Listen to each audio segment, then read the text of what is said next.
વડોદરામાં પ્રખ્યાત મહારાષ્ટ્ર બોર્ડિંગ હાઉસે 86 વર્ષ સફળતાપૂર્વક પૂર્ણ કર્યા અને 87મા વર્ષમાં મંગલ પ્રવેશ કર્યો છે અને ત્યારે મહારાષ્ટ્ર બોર્ડિંગ હાઉસ દ્વારા સફળતાના તેમના જે સાથી છે તેમનો આભાર માનવામાં આવ્યો। 14 ફેબ્રુઆરી 1939ના દિવસે શહેરના જમણ ખાતે પ્રખ્યાત મહારાષ્ટ્ર બોર્ડિંગ હાઉસની રાશિ પ્રમાણે નામ પાડીને સ્થાપના કરવામાં આવી।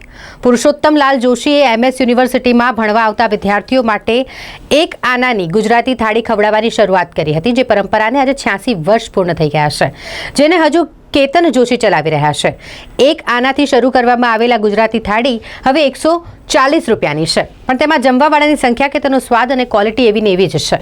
મહારાષ્ટ્ર બોર્ડિંગ હાઉસમાં રોજ 500 લોકોનું જમવાનું બને છે। નોંધનીય છે કે લોકોને તાજું જમવાનું મળે તે માટે હજુ મહારાષ્ટ્ર બોર્ડિંગ હાઉસમાં ફ્રીજ વસાવાયું નથી। સવાર સાંજ વધતા ભોજનને ગરીબોને આપી દેવામાં આવે છે।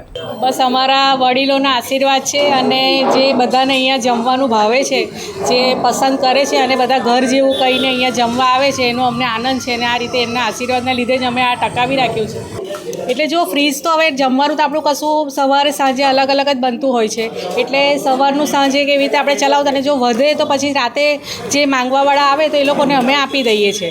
ને હવે કેવું છે કે પંજાબીને એવું આપણું થોડું ચાલુ કર્યું હોય એટલે પનીર ને એ બધું થોડુંક મૂકવા માટે જરૂર પડે, એ જે જરૂરિયાત છે એની માટે હવે જરૂર પડે છે, પણ આપણે જમવાનું એવું વધેલું રાખતા નથી। એવી રીતે પૂર્વીબેન કેતન કુમાર જોશી।